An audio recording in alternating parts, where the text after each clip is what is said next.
بالله من الشيطان اللعين الرجيم. بسم الله الرحمن الرحيم. الحمد لله الذي هدانا لهذا وما كنا لنهتدي لولا أن هدانا الله. لقد جاءت رسل ربنا بالحق. الصلاة والسلام على رسول الثقلين محبوب رب المغربين والمشرقين جد الحسن والحسين سيدنا ومولانا أبي القاسم وأهل بيته الطيبين الطاهرين المعصومين المنتجبين ولعنة الله على أعدائهم أجمعين من يومنا هذا إلى يوم الدين. أما بعد فقد قال بسم الله الرحمن الرحيم. إن الحياة عقيدة والجهاد. صلوات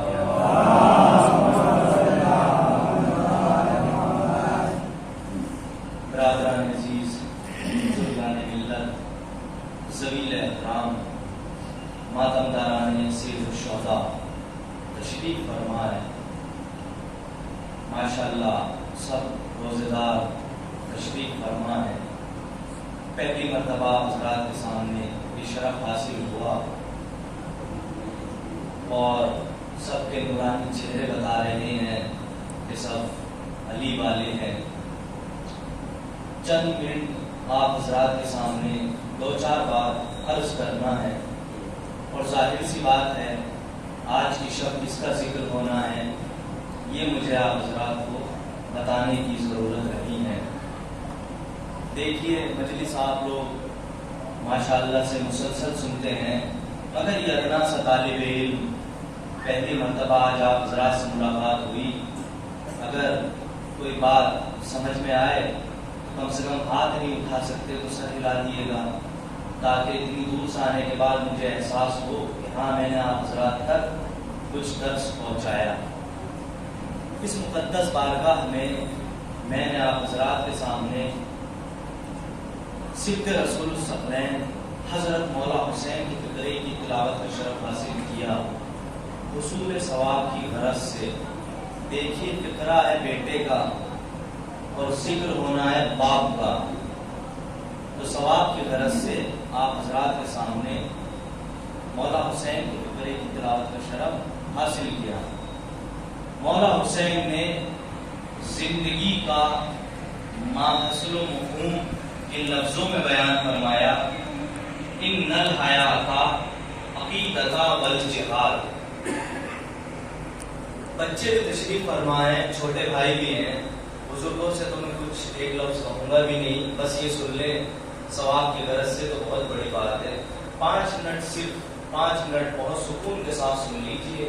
یہ 5 منٹ کی گفتگو آپ حضرات نے سمجھ لی تو انشاءاللہ علی کی منزل آسان ہو جائے گی. ان الحیات عقیدۃ والجہاد، انسان کی زندگی عقیدہ و جہاد کا نام ہے. ہم یہ سمجھے کہ آنکھوں کے دیکھنے کا نام زندگی ہے، ہم یہ سمجھے کہ زبان سے بولنے کا نام زندگی ہے، ہم یہ سمجھے کہ کانوں کے سننے کا نام زندگی ہے، ہم یہ سمجھے کہ دل کے دھڑکنے کا نام زندگی ہے، ہم یہ سمجھے کہ ہاتھ پیروں کی طاقت کا نام زندگی ہے. مگر وہ کہ جن کے صدقے میں زندگی کو زندگی ملی، جن کے صدقے میں حیات کو حیات ملی، انہوں نے فرمایا ان الحیات عقیدۃ والجہاد، انسان کی زندگی عقیدہ و جہاد کا نام ہے. دیکھیے عزیزو، آنکھوں کے دیکھنے کا نام زندگی نہیں ہے، زبان کے بولنے کا نام زندگی نہیں ہے، کانوں کے سننے کا نام زندگی نہیں ہے، دل کے دھڑکنے کا نام زندگی نہیں ہے، ہاتھ پیروں کی طاقت کا نام زندگی نہیں ہے، بلکہ اصل زندگی عقیدہ و جہاد کا نام ہے۔ تو اب چونکہ لفظ عقیدہ پہلے آیا تو انسان کی پہلی سیڑھی، انسان کا پہلا راستہ، انسان کا پہلا قدم بنا عقیدہ۔ عقائد بہت سے ہیں اسلام میں، عقیدہ ولایت، عقیدہ نبوت، عقیدہ رسالت، عقیدہ امامت، عقیدہ نبوت، بہت سارے عقائد ہیں۔ تو چلیے آئیے، عقائد کا ایک مجموعہ تیار ہوتا ہے۔ اب آپ سے میرا سوال ہے، آپ حضرات کسی بھی عالم دین سے جا کر پوچھیں کہ ایک شخص پابند صوم و صلاۃ ہے مگر اس کا فرشتوں پر عقیدہ نہیں، تو جواب کیا ملے گا؟ جواب یہ ملے گا کہ اگر کسی شخص کو پابند صوم و صلاۃ ہے، اگر کوئی شخص پابند صوم و صلاۃ ہے اور اس کا فرشتوں پر عقیدہ نہیں تو وہ جہنم میں جائے گا۔ اگر کسی کا سلسبیل پر عقیدہ نہیں تو جہنم میں جائے گا۔ اگر کسی کا شجر طوبہ پر عقیدہ نہیں تو جہنم میں جائے گا۔ اگر کسی کا حور و غلمان پر عقیدہ نہیں تو جہنم میں جائے گا۔ اگر کسی کا قیامت پر عقیدہ نہیں تو جہنم میں جائے گا۔ اگر کسی کا جنت پر عقیدہ نہیں تو جہنم میں جائے گا۔ حد یہ ہو گئی، اگر کسی کا جہنم پر عقیدہ نہیں تو جہنم میں جائے گا۔ تو اس کا مطلب یہ تمام تر عقائد ہم کو سینے سے لگانا ضروری ہے۔ جنت ہے، عقیدہ ہے، جہنم ہے، عقیدہ ہے، سلسبیل ہے، عقیدہ ہے۔ توجہ ہے نا حضرات، کی تکنیکی دور سے گزر رہا ہوں۔ سلسبیل ہے، عقیدہ ہے، حور و غلمان ہے، عقیدہ ہے۔ اب سوال یہ پیدا ہوتا ہے کہ ان تمام تر عقائد کی تعلیم ہم کو کس نے دی؟ سرکار ختمی مرتبت احمد مجتبیٰ حضرت محمد مصطفیٰ آخری نبی نے بتایا کہ جنت ہے، عقیدہ رکھو، جہنم ہے، عقیدہ رکھو، سلسبیل ہے، عقیدہ رکھو، شجر طوبہ ہے، عقیدہ رکھو، قیامت ہے، عقیدہ رکھو، امامت ہے، عقیدہ رکھو۔ یعنی یہ تمام چیزیں ہمارے نبی نے بتائی۔ تو میرا سوال آپ حضرات سے یہ ہے کہ اگر کسی شخص نے کسی کتاب میں پڑھا ہو یا کسی حدیث میں دیکھا ہو یا کوئی آیت پڑھی ہو تو وہ مجھے بھی پڑھائے کہ ان تمام تر عقائد کی تعلیم دینے سے پہلے نبی نے کسی چیز کا مشاہدہ کرایا ہو۔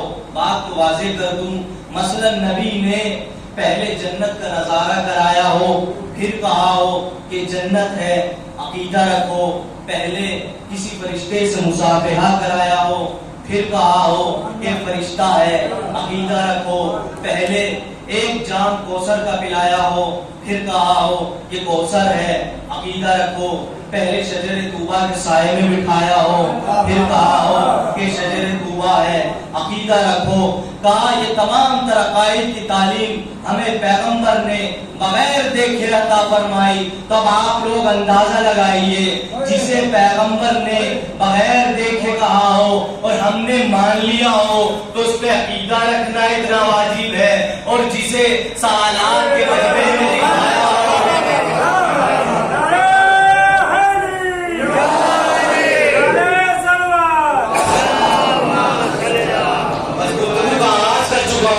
جسے پیغمبر نے نہیں دکھایا تو اس پہ عقیدہ رکھنا اتنا واجب ہے، اور جسے من کنتم مولا کہا ہو، جس کا اعلان فہذا علی مولا کا کیا ہو تو اس پہ عقیدہ رکھنا کتنا واجب ہے۔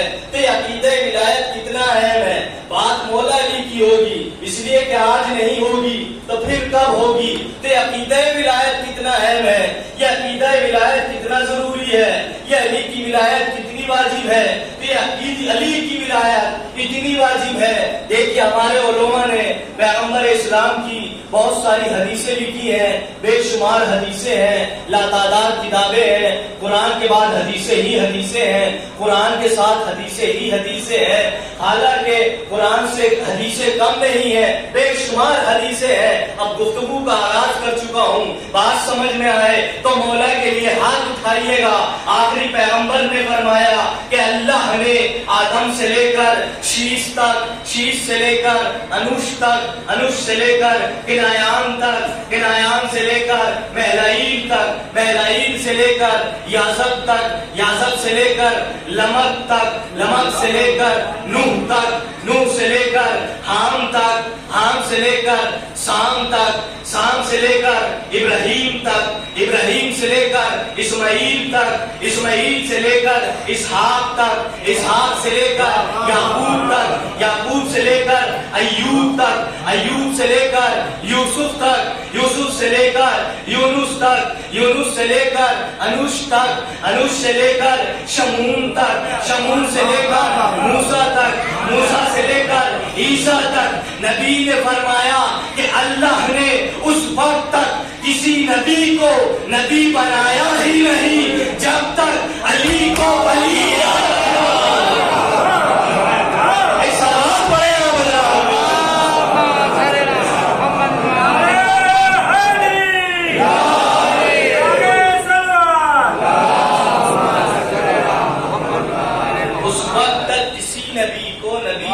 بنایا ہی نہیں جب تک علی کی ولایت کا اقرار نہ کروا لیا۔ اس کا مطلب پہلے علی ولی اللہ، پھر مسند نبوت پر بٹھایا، پہلے علی کی ولایت کا اعلان کروایا، پھر نبوت کا تاج پہنایا۔ تو یہ عقیدہ ولایت کتنا اہم ہے، اور میں بہت آسان گفتگو کر رہا ہوں، کوئی بھاری بھرکم گفتگو نہیں ہے آپ حضرات کو دیکھتے ہوئے۔ میرا مقصد ہے چھوٹے بھائیوں تک بات پہنچانا۔ اور یہ حدیث کہ اس وقت تک کسی نبی کو اللہ نے نبی بنایا ہی نہیں، یہ خالی ہماری کتابوں میں موجود نہیں ہے، یہ دوسروں کی کتابوں میں بھی حدیث موجود ہے کہ اللہ نے مسند نبوت پر بعد میں بٹھایا، پہلے علی کی ولایت کا اقرار کروایا۔ یہ عقیدہ ولایت کتنا اہم ہے، یہ علی کی ولایت، علی کی محبت کتنی واجب ہے۔ تو آپ حضرات آج اس چیز کا درس لے لیجئے، یہ علی کی ولایت کتنی اہم ہے، اتنی ضروری ہے۔ دیکھیے پوری توجہ عزیزان گرامی، اتنی توجہ سنیے گا، علی کی ولایت اتنی اہم ہے۔ عربی زبان میں نبی کہتے ہیں خبر دینے والے کو یا خبر پہنچانے والے کو، اور عربی زبان میں نبا کہتے ہیں خبر کو، جسے ہم اور آپ حضرات انگلش میں نیوز کہتے ہیں، اسے ہم اور آپ حضرات اردو میں خبر کہتے ہیں اور عربی میں نبا کہتے ہیں۔ سنیے گا، نبی کا مطلب خبر دینے والا، خبر پہنچانے والا، اور نبا کا مطلب خبر۔ اب اللہ نے اس وقت تک کسی نبی کو نبی بنایا ہی نہیں جب تک علی کی ولایت کا کلمہ نہ پڑھوا لیا، جب تک علی کی ولایت کا کلمہ نہ پڑھوا لیا۔ تو اب یہ جو قرآن ہے، 114 سوروں کا قرآن ہے، 6666 آیات کا قرآن ہے، اس میں بسم اللہ سے لے کر والناس تک خبریں ہی خبریں ہیں۔ نبا کا مطلب خبر، اس قرآن میں خبریں ہی خبریں ہیں، لا تعداد خبریں ہیں، بے شمار خبریں ہیں۔ آدم کے جھگڑے کی خبر قرآن میں موجود ہے، آدم کے سجدے کی خبر قرآن میں موجود ہے، نوح کے سفینے کی خبر قرآن میں ہے، نوح کی بیٹی کی خبر، نوح کے بیٹے کی خبر قرآن میں ہے، ان کی کشتی ڈوب جانے کی خبر قرآن میں ہے، ابراہیم کے کعبہ بنانے کی خبر قرآن میں ہے، آگ کے گلزار ہونے کی خبر قرآن میں ہے، بیٹے کے گلے پہ چھری چلانے کی خبر قرآن میں ہے، یونس کو بطن ماہی سے نجات دلانے کی خبر قرآن میں ہے، یعقوب کی آنکھوں کی روشنی کی خبر قرآن میں ہے، یوسف کو زندان سے رہائی دلانے کی خبر قرآن میں ہے، چاند کی خبر قرآن میں ہے، سورج کی خبر قرآن میں ہے، قیامت کی خبر قرآن میں ہے۔ یعنی اس قرآن میں خبریں ہی خبریں ہیں، بے شمار خبریں ہیں، اس کا نام ہے قرآن۔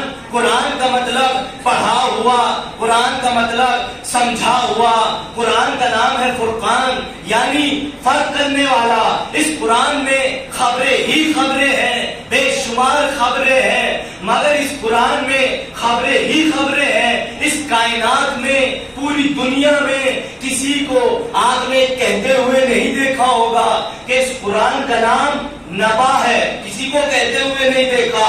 نبا کے معنی خبر، مگر کوئی یہ کہتا ہوا نظر نہیں آتا کہ اس قرآن کا نام نبا ہے، لیکن یہ سب کہتے ہیں کہ اس قرآن میں ایک سورہ ہے جس کا نام ہے سورہ نبا، یعنی خبروں والا سورہ. میں پوری توجہ ایک نتیجے تک پہنچانا ہے. اس قرآن میں ایک سورہ ہے سورہ نبا. نبا کا مطلب خبر. سورہ نبا یعنی خبروں والا سورہ، جیسے سورہ بقرہ گائے والا سورہ، جیسے سورہ نور والا سورہ، جیسے سورہ معاہدہ یعنی دسترخوان والا سورہ، جیسے سورہ شمس یعنی سورج والا سورہ. ویسے اس قرآن میں ایک سورہ ہے سورہ نبا یعنی خبروں والا سورہ. اب چلیے آئیے، لوگ پوچھتے ہیں یہ نبا کسے کہتے ہیں، یہ نبا کا مطلب کیا ہے، یہ نبا کسے کہتے ہیں. تو چلیے آئیے سورہ نبا کی تلاوت کریے. بسم اللہ الرحمن الرحیم، پہلی آیت پڑھیے. اما یتساءلون عن النبأ العظیم. اب لوگ پوچھتے ہیں، ہم سے سوال کرتے ہیں، ہم سے دلیل مانگتے ہیں، ہم سے حجت کرتے ہیں کہ نبا کسے کہتے ہیں، یہ نبأ عظیم کا مطلب کیا ہے. نبا کا مطلب خبر، عظیم کا مطلب سب سے بڑی. تو نبأ عظیم کا مطلب سب سے بڑی خبر. اب لوگ ہم سے پوچھتے ہیں کہ نبأ عظیم کسے کہتے ہیں، یہ نبأ عظیم کا مطلب کیا ہے، یہ نبأ عظیم کسے کہا گیا. تو ہم نے بتایا کہ ذرا چلیے آئیے، ذرا 2 لمحے کے لیے صفین کے میدان میں پہنچیے. صفین کے میدان میں ایک حافظ قرآن پڑھنے کے بعد مولائے کائنات کے مقابلے میں آیا. لیجیے، یہ بھی ایک تماشا ہے. قرآن پڑھنے کے بعد قرآن کے مقابلے میں آیا. کیا بولا ہم نے؟ قرآن پڑھنے کے بعد قرآن کے مقابلے میں آیا. اب دیکھیے، مولا مسکرائے. مولا علی کی مجلس ہے، آپ حضرات ماشاءاللہ ثواب کے لیے حاضر ہوئے ہیں، ان کی زیارت کو حاضر ہوئے. تو سنیے آج ان کے فضائل. مولا کائنات کے مقابلے میں آیا. علی نے مسکرا کے پوچھا کہ کیا پڑھ رہے ہو؟ کہا یا علی قرآن پڑھ رہا ہوں. کہا قرآن میں کیا پڑھ رہے ہو؟ کہا نبأ عظیم پڑھ رہا ہوں. کہا یہ بتاؤ نبأ عظیم کا مطلب کیا ہے؟ کہا سب سے بڑی خبر. اب جملہ آپ کے حوالے. علی مسکرائے. علی نے پوچھا کہ نبأ عظیم کا مطلب کیا ہے؟ کہا سب سے بڑی خبر. علی نے سینے پہ ہاتھ مار کے کہا تجھے خود بھی خبر ہے یہ خبر کیا خبر ہے؟ تجھے خود بھی خبر ہے یہ خبر کیا خبر ہے؟ کہا یا علی مجھے نہیں معلوم. ایک مرتبہ کائنات کے امیر نے، کائنات کے بادشاہ نے، کائنات کے شہنشاہ نے اپنے سینے پہ ہاتھ مار کے کہا کہ واللہ عن النبأ العظیم، قسم خدا کی میں ہوں نبأ عظیم.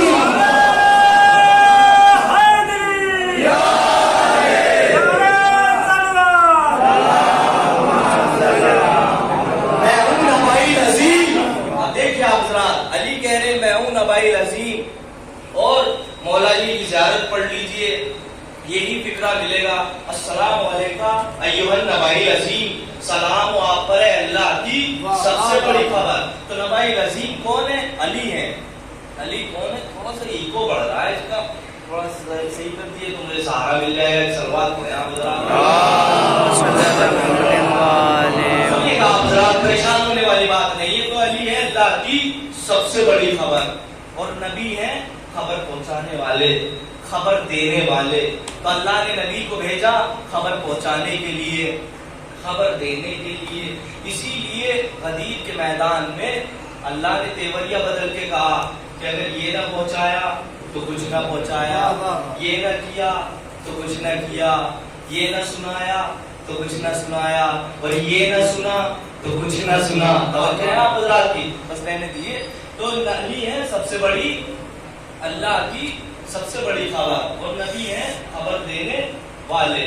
تو کوئی نبی اس وقت تک نبی بنا ہی نہیں جب تک علی کی ولایت کا کلمہ نہ پڑھ لیا. بن بھی کیسے سکتا ہے؟ جب علم کے بغیر کوئی عالم نہیں بنتا، جب کوئی تقوی کے بغیر متقی نہیں بنتا، تو کوئی نبأ عظیم کے بغیر نبی کیسے بن سکتا ہے؟ اب سنیے گا عزیزان گرامی، اب یہاں پہ سوال یہ پیدا ہوتا ہے کہ نبی کا مطلب خبر دینے والا، خبر پہنچانے والا. اللہ نے 1,24,000 پیغمبر بھیجے زمین پر. کیوں بھیجے؟ خبریں پہنچانے کے لیے. بہت آسان گفتگو کر رہا ہوں, توجہ ایک جملے پر, نتیجہ آپ کے حوالے. اللہ نے زمین پر بھیجا خبر پہنچانے کے لیے, خبر دینے کے لیے. 1,24,000 پیغمبر کو بھیجا خبر پہنچانے کے لیے, میسج دینے کے لیے. مگر یہاں پر سوال یہ پیدا ہوتا ہے کہ اللہ نے آخری نبی کو ایک دن یا آسمان پہ کیوں بلایا, معراج پہ کیوں بلایا؟ اب سوال ہے, دیکھیے, بھیجا تھا زمین پر خبر پہنچانے کے لیے, خبر دینے کے لیے, لیکن یہ آسمان پر ایک دن کیوں بلایا, آسمان پر کیوں بلایا؟ تو چلیے آئیے, ہم نے قرآن سے پوچھا کہ ہم نے نبی کو بھیجا تھا زمین پر خبر پہنچانے کے لیے, خبر دینے کے لیے, لیکن یہ اللہ نے آسمان پر کیوں بلایا؟ تو قرآن نے آواز دی, بسم اللہ الرحمن الرحیم, قد رأیا من آیات ربہ الکبریٰ. اللہ نے نبی کو آسمان پر بلایا تھا اپنی سب سے بڑی نشانی دکھانے کے لیے, یعنی نبی کو آیت اللہ بنانے کے لیے. آیت کے معنی ہے نشانی, تو اللہ نے نبی کو بلایا تھا آسمان پر اپنی نشانی دکھانے کے لیے. تو نبی ہے نشانی کس کی؟ اللہ کی. اللہ نے اپنی سب سے بڑی نشانی دکھائی. اب دیکھیے, جس علی نے صفین کے میدان میں یہ کہا کہ میں ہوں اللہ کی سب سے بڑی خبر, اب اس علی نے یہ بھی کہا کہ واللہ انا آیات اللہ الکبریٰ, قسم خدا کی میں ہوں اللہ کی سب سے بڑی نشانی. اب نشانی دکھائی جاتی ہے, خبر سنائی جاتی ہے, تب سمجھ میں آیا آپ حضرات کی کہ غدیر کے میدان میں نبی نے من کنتو مولا کیوں کہا, ہاتھوں پہ کیوں اٹھایا. ارے من کنتو مولا کہہ کے نبائل عظیم کی پہچان کرائی, آیت اللہ کہہ کے آیت اللہ کی زیارت کرائی. ایک سلام پڑھے آپ حضرات.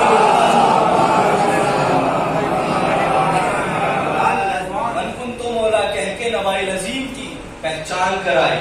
دیکھیے, علی سب سے بڑی خبر بھی ہے اور علی سب سے بڑی نشانی بھی ہے, مگر اس حافظ کے حافظے کو کیا کیا جائے؟ اسے جھوٹی جھوٹی خبریں یاد رہتی ہیں, سچی خبریں یاد رہتی نہیں ہیں, اور بے شمار خبریں ہیں مگر بڑی مشہور و معروف ہے خبر اس حافظ کی, یہ بھی ہر گلی کوچے میں ہے کہ وہ مولا کائنات کے والد گرامی نے کلمہ نہیں پڑھا تھا, جناب عمران نے کلمہ نہیں پڑھا تھا, جناب ابو طالب نے کلمہ نہیں پڑھا تھا. جس وقت وہ بستر رسول پر تھے تو رسول ان کے پاس آئے اور ان سے کہا کہ آپ کلمہ پڑھ لیجئے, آپ کلمہ پڑھ لیجئے. بھلا آپ لوگ اندازہ لگائیے, جو کلموں کی پرورش کرتا ہو بھلا وہ کلمہ پڑھے گا, جو کلموں کو پالتا ہو بھلا وہ کلمہ پڑھے گا. ہم نے کہا اچھا یہ کب کی بات ہے؟ کہا یہ اس وقت کی بات ہے کہ جس وقت وہ بستر رسول پر تھے, وہ بیمار تھے. ہم نے کہا یہ بستر کیا ہوتا ہے؟ کہا یہ بستر مکان میں ہوتا ہے, یہ بستر کمرے میں ہوتا ہے. ہم نے کہا یہ کمرہ کیا ہوتا ہے؟ کہا یہ کمرہ مکان میں ہوتا ہے. ہم نے کہا لعنت ہو ایسے دماغ پر, وہ جھوٹی بند کمرے کی خبر یاد ہے اور وہ سچے کھلے میدان کی خبر یاد نہیں. بھائی نہیں اور کیا حضرات, ایک سلام پڑھیں آپ حضرات. دیکھیے عزیزان گرامی, مولا کائنات کے فضائل سنیے گا عزیزان گرامی. کوئی نبی اس وقت تک نبی بنا ہی نہیں جب تک علی کی ولایت کا کلمہ نہ پڑھ لیا. تو اس کی وجہ کیا ہے, اس کا سبب کیا ہے؟ بہت آسان باتیں پیش کرتا ہوا جا رہا ہوں. نبی فرما رہے ہیں, فضائل سنا رہا ہوں آپ کو, نبی فرما رہے ہیں. یہ حدیث خالی ہماری کتابوں میں نہیں, یہ سب کی کتابوں میں موجود ہے. کیوں نبی نہیں بنا؟ سنیے گا. نبی فرما رہے ہیں کہ یا علی, اللہ نے 3 فضیلتیں تمہیں دی اور 3 فضیلتیں مجھے دی, مگر اللہ نے جو 3 فضیلتیں مجھے دی ان میں تمہیں شریک کیا, اور اللہ نے جو 3 فضیلتیں تمہیں دی ان میں مجھے شریک نہیں کیا. بھائی پوری توجہ, یہ فضیلت ہے, آپ ذرا سن لیجئے تو میں آگے بڑھوں گا. پھر دوبارہ دوہرا رہا ہوں. کہا یا علی, اللہ نے 3 فضیلت مجھے دی, 3 فضیلت تمہیں دی, جو 3 فضیلت مجھے دی ان میں تمہیں شریک کیا، اور جو 3 فضیلت تمہیں دی ان میں مجھے شریک نہیں کیا۔ علی مسکرائے، پوچھا یا نبی اللہ، اللہ نے آپ کو کون سی فضیلت دی؟ کہا یا علی، اللہ نے پہلی فضیلت مجھے یہ دی کہ مجھے صاحب لوا بنایا۔ یعنی لوا یہ وہ علم ہے جو روز محشر اٹھے گا۔ نبی کہہ رہے ہیں کہ اللہ نے مجھے صاحب لوا بنایا۔ پہلی فضیلت، اللہ نے مجھے ساقی کوثر بنایا۔ دوسری فضیلت، اللہ نے مجھے قسیم جنت و جہنم بنایا۔ تیسری فضیلت، مگر علی کیا کروں، کمال ہو گیا، اگر صاحب لوا مجھے بنایا تو علمدار لوا تمہیں بنایا، ساقی کوثر مجھے بنایا تو مالک کوثر تمہیں بنایا، قسیم جنت و جہنم مجھے بنایا تو مالک جنت و جہنم تمہیں بنایا۔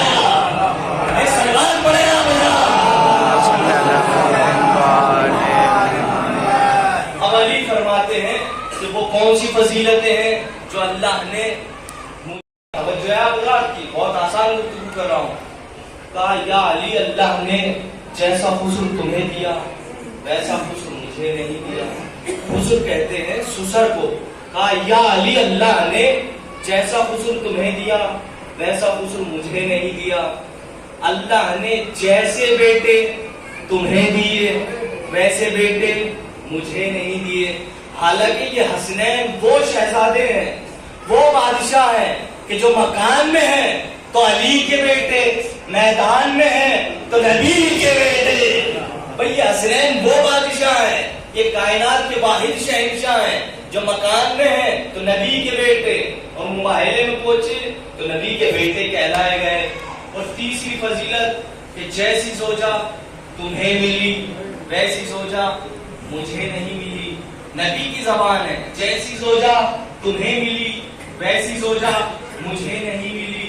حالانکہ نبی کی ازواج میں جناب خدیجہ الکبریٰ وہ زوجہ ہیں کہ جن کی دولت سے نبی غنی ہو گئے۔ قرآن کی آیت موجود ہے وَوَجَدَكَ عَائِلًا فَأَغْنَىٰ، کہ ہم نے خدیجہ کی دولت سے تم کو غنی بنا دیا، مالدار بنا دیا۔ مگر نبی کہہ رہے ہیں میری ساری ازواج میں بھی کوئی فاطمہ جیسی نہیں، کوئی فاطمہ جیسی نہیں۔ تب آپ لوگ اندازہ لگائیے، جس سے اولاد ہوئی جب وہ فاطمہ جیسی نہیں تو جس سے اولاد ہوئی ہو وہ فاطمہ جیسی کیسے ہو؟ نہیں وہ کہ آپ حضرات نے یہ اتنی فضیلت ہے میں نے آپ حضرات کے سامنے پیش کر دی، مگر یہاں پہ رک کر ایک جملہ ضرور کہنا چاہوں گا۔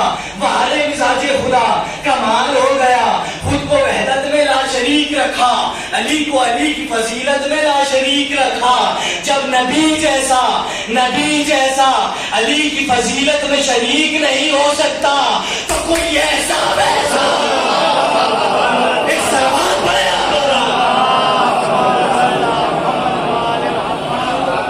ایک بلند ترین سلوات پڑے۔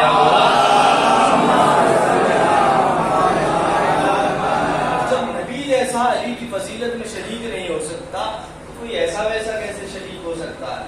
تو کوئی نبی اس وقت تک نبی بنا ہی نہیں جب تک علی کی ولایت کا کلمہ نہ پڑھوا لیا، اور بن بھی نہیں سکتا۔ کائنات کے قلم ٹوٹ جائیں گے، کاغذ نیست و نابود ہو جائیں گے، ان کے کمالات، ان کے فضائل کبھی ختم نہیں ہو سکتے۔ اور اس کی سب سے بڑی مستحکم دلیل دیتا ہوا جا رہا ہوں، علامہ غلام حسین بخشاڑوی بہت بڑے عالم دین گزرے ہیں، ماشاءاللہ آپ لوگ مجلس سنتے رہتے ہیں۔ 15 کتابوں پر 15 جلدوں پر انہوں نے اپنی تفسیر لکھی ہے، تفسیر انوار النجم۔ میں اس کی ایک روایت سنا رہا ہوں آپ کو۔ 15 جلدوں پر ان کی تفسیر موجود ہے، تفسیر انوار النجم۔ سنیے گا ان کے فضائل کتنے ہیں، مولا علی کے کتنے فضائل ہیں۔ وہ لکھتے ہیں کہ جس وقت پیغمبر، جس وقت ہمارے آخری نبی معراج سے آئے تو آنے کے بعد لوگوں کو بہت سے واقعات سنائے، بہت سی کہانیاں سنائی۔ جب معراج سے آئے تو وہاں کی بہت سی کہانیاں، بہت سے واقعات سنائے۔ تو ان میں سے ایک واقعہ یہ بھی ہے، ایک کہانی یہ بھی ہے کہ انہوں نے کہا کہ جس وقت میں چوتھے اور پانچویں آسمان کی سیروں سے گزر رہا تھا تو میں نے دیکھا کہ اونٹوں کی قطار ہے، ایک اونٹوں کی قطار ہے کہ جن کی نہ ابتدا کی خبر کہ شروعات کہاں سے ہوئی، نہ انتہا کی خبر ختم کہاں ہوئی؟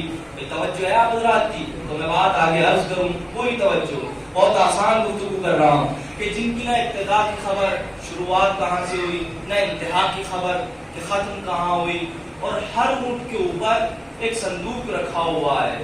میں نے جبرائیل سے پوچھا، نبی کہہ رہے ہیں میں نے جبرائیل سے پوچھا، نبی کو معلوم تھا، پوچھا اس لیے تاکہ ہم اور آپ تک کی فضائل پہنچ جائے۔ تو آپ اس بات سے معتبر ذرا بیدار رہیے گا حضرات۔ نبی کہہ رہے ہیں میں نے جبرائیل سے پوچھا کہ یہ اونٹوں کی قطار کیسی؟ کہا یہ اونٹوں کی قطار اور ان کے اوپر جو صندوق ہے یہ اللہ نے آپ کی بیٹی کا جب علی سے عقد ہوگا تو یہ اللہ نے تحفہ معین کیا ہے کہ اس دن یہ تحفہ عطا کرے گا۔ کون عطا کرے گا؟ اللہ عطا کرے گا۔ رسول نے دیکھا کہ اونٹ اور اونٹوں کے اوپر صندوق رکھے ہوئے، رسول نے کہا کہ جبرائیل یہ صندوق کیسے؟ ذرا نیچے اتار کر دیکھوں۔ جبرائیل نے مسکرا کے جواب دیا کہ یا نبی اللہ، بسم اللہ، باپ نہ دیکھے گا تو پھر کون دیکھے گا؟ جبرائیل نے دیکھا کہ رسول صندوق اتار رہے ہیں، رسول نے صندوق اتارے۔ اب دیکھیں نتیجہ آپ کے حوالے آ رہا ہے۔ رسول نے صندوق اتارے، جب رسول نے صندوق کھولنا شروع کیے تو ہر صندوق کے اندر 1,000 کتابیں مولا علی کی، اور ہر کتاب کے اندر 1,000 فضیلت مولا علی کی۔ اب میں نے بات آپ کے سامنے آسانی سے پیش کر دی، آپ نے سن لی۔ ہر صندوق کے اندر 1,000 کتابیں مولا علی کی، ہر کتاب کے اندر 1,000 فضیلت مولا علی کی۔ اب لوگ کہتے ہیں اجی جناب نبی کو پڑھنا نہیں آتا تھا، نبی کو پڑھنا نہیں آتا تھا، نبی کو پڑھنا نہیں آتا تھا، تو پڑھ کیسے لیا کہ کتاب میں لکھا کیا ہے؟ ایک سلام پڑھے گا تو یا تو یہ مانو کہ نبی کو پڑھنا آتا تھا، یا پھر یہ مانو کہ میرے مولا علی کے فضائل میں اتنی طاقت ہے کہ جو اپنے آپ کو ان پڑھ سے بھی پڑھوا لیتے ہیں۔ ارے آج تک کوئی لقمان کے استاد تو بتا نہیں پایا، تو نبی کا استاد کون بتا پائے گا؟ کوئی ہے جو بتائے کہ لقمان کا کوئی استاد تھا؟ کوئی معمولی شخصیت نہیں تھے جناب لقمان۔ 400 پیغمبروں کا دور دیکھا ہے انہوں نے، 3500 سال انہوں نے عمر پائی ہے سب سے بڑی، اور ان کو حکمت کہاں سے عطا ہوئی؟ کیا ان کا کوئی استاد تھا؟ اللہ نے ان کا ہنر دیکھا، ان کی عبادتیں دیکھی تو حکمت عطا کر دی۔ اور جو لقمان کا استاد ہو، اب آپ لوگ اندازہ لگائیے، تو لوگ کہتے ہیں کہ نبی کو پڑھنا نہیں آتا تھا۔ اب سنیے گا، تو اللہ نے جو نبی کی بیٹی کو تحفہ عطا کیا اس چیز کا نام ہے مولا علی کے فضائل۔ اب نتیجہ آپ نکالیں گے۔ اور نبی نے جو اپنی بیٹی کو اپنی طرف سے تحفہ عطا کیا اس چیز کا نام ہے فدیہ۔ اب آپ لوگ ذرا مجھے بتائیے کہ جس نے ان کا حق کھایا کیا اللہ نے ان کو معاف کیا؟ کبھی نہیں معاف کیا۔ تو جو ان کا حق کھائے جب اللہ اسے معاف نہیں کرتا تو جو ان کے فضائل کو چھپائے اسے کیسے معاف کرے گا؟ ایک سلمان پڑھے آپ کوئی کمی نہیں ہے، کوئی نبی اس وقت تک نبی بنا ہی نہیں جب تک علی کی ولایت کا کلمہ نہ پڑھ لیا۔ اس کی وجہ کیا ہے؟ اس کا سبب کیا ہے؟ اس کا سبب یہ ہے کہ کائنات کا واحد داماد ہے کہ جس کے چننے کا حق بیٹی کے باپ کو نہیں دیا بلکہ اللہ نے خود منتخب کیا، اللہ نے خود چنا۔ یہ کائنات کا واحد داماد ہے۔ عرب کے بڑے بڑے امیر، بڑے بڑے بادشاہ، بڑے بڑے بدو جو جب بیٹی نے پرورش کی اور جوان ہوئی تو بڑے بڑے رسول کے پاس رشتہ لے کر آئے کہ ہم آپ کی بیٹی سے عقد کریں گے، ہم آپ کی بیٹی سے عقد کریں گے، مگر اللہ نے فوراً اعلان کیا کہ خبردار نبی لوگوں میں اعلان کر دو کہ بیٹی کے چننے کا حق باپ کا نہیں ہوتا ہے، ہم طے کریں گے، ہم ستارہ بھیج کر چنیں گے کہ زہرا کا کون دولہا بنے گا، زہرا کا کون شوہر بنے گا۔ لوگ آس لگاتے رہے کہ کس کے دروازے پر زہرا اترے گا، کس کے دروازے پر زہرا اترے گا، اندازہ لگاتے رہے کہ ہمارے دروازے پر اترے گا، ہمارے دروازے پر اترے گا، مگر زہرا نے بھی کمال کر دیا، جھومتا جھومتا آسمان سے چلا، در علی پہ جھکا، تاریخ عبد طے ہو گئی، نکاح کا دن طے ہو گیا، اور یہ کائنات کا واحد نکاح ہے، یہ واحد شوہر و زوجہ ہے کہ جن کے دو